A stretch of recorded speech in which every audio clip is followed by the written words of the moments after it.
Hi guys, இன்றைக்கி நம்ம பார்க்க போகிறது தேங்காய் பால் சாதம். அதுக்கு கொஞ்சம் நல்லெண்ணெய் ஊற்றிக்கலாம்.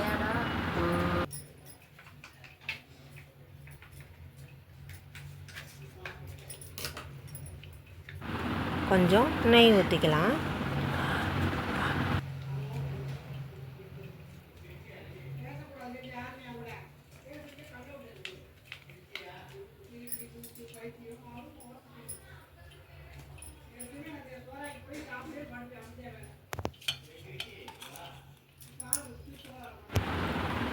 இப்போ பிரியாணிக்கு தேவையான சாதத்துக்கு தேவையான பட்டை, கிராம்பு, சோம்பு அந்த மசாலா ஃபுல்லாக நம்ம போட்டுட்டு கொஞ்சம் ஃப்ரை ஆக விடலாம்.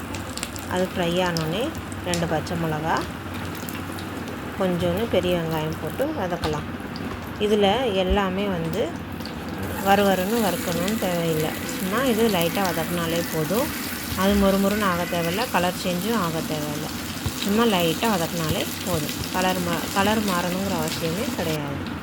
அதுக்கப்புறம் இஞ்சி பூண்டு பேஸ்ட் கொஞ்சமாக போட்டுட்டு நல்லா வதக்கிடுங்க. இது அந்த ஸ்மெல் போனால் போதும். மற்றபடி இது ரொம்ப நேரம் வதக்கணுங்கிற அவசியம் இல்லை. இதில் எதுவுமே கலர் சேஞ்ச் ஆகாது. தக்காளி ஒரே ஒரு தக்காளி மட்டும்தான் போடணும். கலர் வரக்கூடாது, தக்காளியோட கலர் வரக்கூடாது. அதனால் ரொம்ப நேரம் வதக்காமல் கொஞ்சம் பெரிய பெரிய பீஸாக போட்டுக்கனால உடனே வதங்காது, கொஞ்சம் லேட்டாகும். ஆனால் அது வதக்கிறது தேவையில்லை. சும்மா லைட்டாக ஒரு வதக்க டேஸ்ட்டுக்கு மட்டும் இருந்தால் போதும். அப்புறம் தேங்காய் போட்டு தேங்காய் பால் தயார் பண்ணலாம். தேங்காய் மிக்சியில் போட்டுட்டு அதோட இதில் நம்மளுக்கு டேஸ்ட்டு, ஸ்மெல்லு எல்லாமே இந்த புதினாவோட மட்டும்தான் வரும். அதனால் புதினாவும் லைட்டாக போட்டு வதக்கிடலாம். அதுங்களும் இங்கிட்டு நம்ம தேங்காய் பாலும் அரைச்சி எடுத்துடலாம். இது வதங்குறதுக்குள்ளே தேங்காய் பால் அரைச்சி எடுத்து ஊற்றி செய்யலாம். இதில் இப்போ தேங்காயெலாம் அரைச்சி ஊற்றக்கூடாது, பால் மட்டும்தான் எடுக்கணும். இப்போ அரிசியை போட்டுடலாம். நான் குக்கரில் செய்கிறனால 1 டம்ளர் அரிசிக்கு 2 டம்ளர் பால் ஊற்றணும்.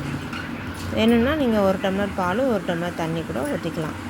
நாங்கள் ரெண்டுமே டம்ளர் தேங்காய் பாலே ஊற்றிக்கிறோம்.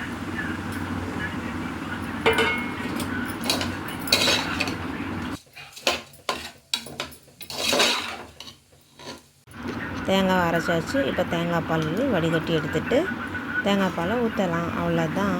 தேங்காய் பாலை ஊற்றி முடித்தோடனே உப்பு மட்டும் இருக்கான்னு பார்த்து நம்ம டேஸ்ட் பண்ணி பார்க்கணும். உப்பு டேஸ்ட் பண்ணி பார்த்துட்டு உப்பு கரெக்டாக இருக்குன்னா நம்ம குக்கரை மூடி 2 விசில் விட்டுட்டோம்னா சாப்பாடு வெந்துடும்.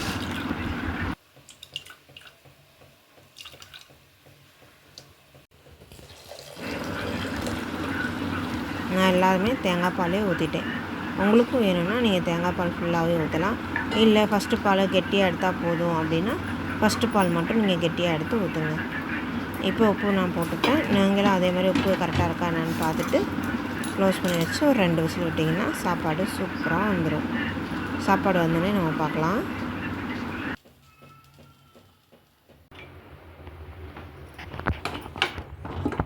விசில்லாம் முடிஞ்சு சாப்பாடு எப்படி இருக்குன்னு பார்க்கலாமா?